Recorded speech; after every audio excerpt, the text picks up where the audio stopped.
Good morning. As the title slide says, today we're going to be doing some musings about connections, theme, and Julius Caesar. One of my earlier presentations, I believe I talked about the idea of focusing on character, conflict, connections, and theme. And I think we've done some of the character. We've talked about Brutus's internal conflicts and things like that. And I think today we're just going to talk about connections. We're going to talk about theme, and we're going to see where we go. I have some Earl Grey tea in a cup. You may hear me sipping ever so often. I apologize. I will do my best not to slurp, and we will try to get through this as best we can. One of the questions early on in the play that Shakespeare has is, what makes Caesar so great? Cassius has these two speeches. I was born free as Caesar, so were you. We both have fed as well as we, and we both can both endure the winter's cold as well as he. Why should that name be sounded more than yours? Write them together. Yours is as fair a name. It sounds as good. Brutus will start the spirit as well as Caesar. Upon what meat doth this our Caesar feed that he is grown so great? These two speeches are asking this question. Why is Caesar being looked at as a possible king? Why does the populace love him so? Why is he up here and the rest of us are down here? One of my favorite short stories was written by a guy named Gene Shepard. This is the same person who wrote A Christmas Story, one of the classics of all time, one of the things that's on in our household every Christmas season. Shepard began a short story, and it was perhaps you could even consider it a memoir because a lot of his stories are based on his growing up. And the story is called The Endless Streetcar Ride into the Night and the Tinfoil Noose. He has this epiphany during this story that he is the person on the sympathy date. But he begins the short story with this phrase, mewling, puking babes. That's the way we all start. Damply clinging to someone's shoulder, burping weakly, clawing our way into life. All of us. In other words, just as Cassius is asking about why is Caesar so great, Brutus and Cassius and Caesar are all started the same way.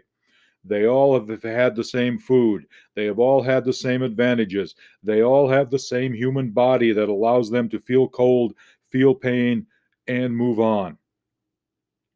All right? And they are coming into this realization, both Gene Shepard on his blind date and Cassius as he's watching the crowds go wild for Caesar. And gradually, surely, we begin to divide into two streams, all marching together up that long yellow brick road of life, but on opposite sides of the street. One crowd goes on to become the official people, in other words, Caesar, peering out at us from television screens, magazine covers. They are forever appearing in newsreels, carrying attaché cases, surrounded by banks of microphone, and the rest of us become just us. And I think this idea of what creates greatness, what prompts greatness, is it an act of the gods? Is it one little event? When do we recognize that we are destined for greatness or that we are just going to be us? And I think both Shakespeare and Gene Shepard deal with that. Let's go a little bit further.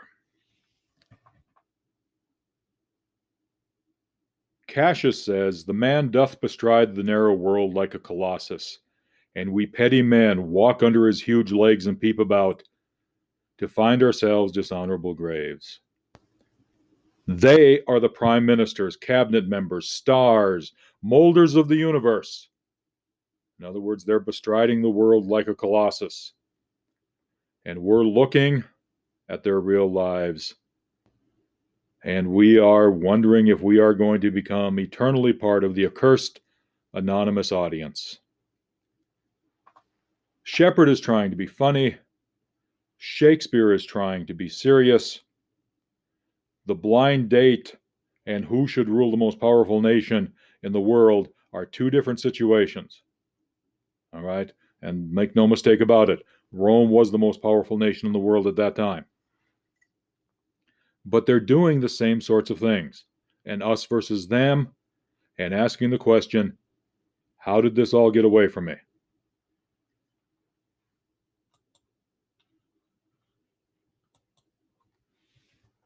If you're watching this video, there'll be links to the performances of the two speeches that I'm going to be talking about next in the video. They're both under 5 minutes. So take some time, watch them. The Marlon Brando speech is amazing as he does the first part of Antony's funeral oration. And I think the performer who does the whiskey speech also does a great job. So please click on the links, take a minute and watch them, or take a few minutes and watch them. A couple of things that I think we need to look at here. I think we need to break that speech down into 2 or 3 parts.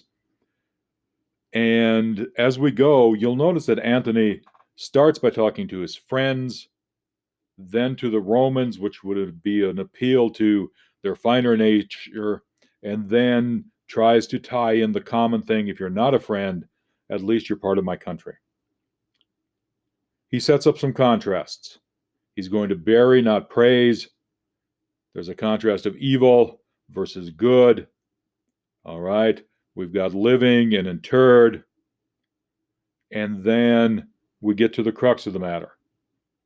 Brutus is noble. Caesar's ambitious. Another contrast.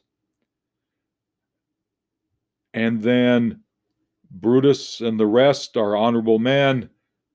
And I'm speaking here under their leave. They didn't have to do this. They are great honorable men. I am honored. I am humbled. I am happy to be here. That's part 1. Part 2, even though he's using some of the same words, some of the same techniques, as you look at this, part 2 is a totally different speech. You've got the continuing contrast: faithful and just versus ambitious. We've got the idea of generosity expressed obliquely with the idea of ambitious. We've got crying versus stern. And we're starting to go, hold it. Caesar was not ambitious. Everybody can see that the point is, I said he was ambitious. I said I was going to inter the good with his bones. And now I'm not doing that. This is a second speech. This is taking the total opposite tone, the total opposite attitude, total opposite everything of the first half of the speech. And then it closes up with this idea of, men have lost their reason, bear with me. I don't have a slide for this. I might put one in for class. But one of the things I think you can look at is William Auden's poem, The Second Coming, where it talks about the best have lost all reason. I think that comparison ties in pretty well with what Shakespeare is trying to do here. Again, this next one is going for the humor. There was a guy named Noah Soggy Sweat. He was a legislator in Mississippi. He was a politician. He had a career in public service. But he probably became most famous for what's known as the whiskey speech. Okay. He starts out the same way Antony starts out: my friends. And then he's going on to, I will not shun controversy. And I'm going to take a stand on the issue. And then he starts talking about whiskey. And he goes to the audience in a lot of the same ways that Antony does. But here, he knows his audience perhaps cannot be swayed, so he is just going to be part of the audience on both sides of the issue. Whiskey is the devil's brew, the bloody monster. It takes bread from the mouths of little children. It topples Christian man and woman from the pinnacle of righteous, gracious living into the pit of degradation and despair. I am certainly against it. On the other hand, if it is the philosophic wine, if it puts a song in people's hearts and laughter on their lips, if it puts a spring in the old gentleman's step on a frosty morning, and if it allows people to forget, if only for a little while, tragedies, heartaches, and sorrows, if it puts money into our treasuries and provides tender care for crippled children and the pitiful aged, then I am for it. Notice that both of them set up a contrast.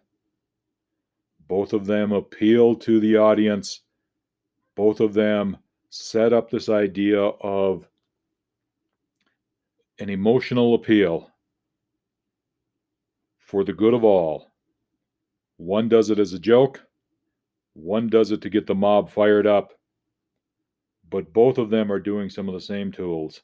And I think one of the things I just want people to do is make connections as they're reading. Last thing I want to get done here is talk about theme. Theme is the main idea of a literary work. I think everybody's heard that before. A work may have multiple themes. I think everybody's heard that before. When you're thinking about the theme, you should consider all of the literary elements in the work. And you should certainly consider the things that I said to emphasize: character and conflict. All right, the things in the work, character and conflict, we should be looking at those. And please remember that theme is a general statement that applies to readers, not characters. In other words, even though we're going to look at character and conflict as we determine theme, the theme should never mention the characters' names. It should never mention the plot details. We'll talk more about what it should do on the next couple slides. As you think about plot and conflict and you think about character, what are the conflicts? How are they resolved? And what can we conclude from how they are resolved? If we think about how does the protagonist change and what happens to the protagonist and why does it happen to the protagonist, what conclusions can we draw from that? And as we think about those things, we should be able to think about the general idea that the author is trying to get to. I think there are other words to go through. For example, what words are being repeated? What objects appear repeatedly? Or what subject matter appears repeatedly?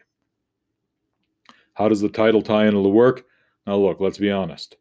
If the title is Macbeth, if the title is Julius Caesar, if the title is King Lear, you're probably not going to determine much theme from that.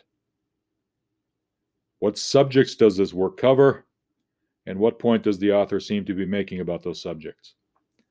Please remember that subject's a key single word or short phrase: love, obsession, cultural mores, loss of innocence, vengeance. When we get to Julius Caesar, some of the specifics: honor is repeated over 40 times. And yes, I spelled it as an American, not as a Brit.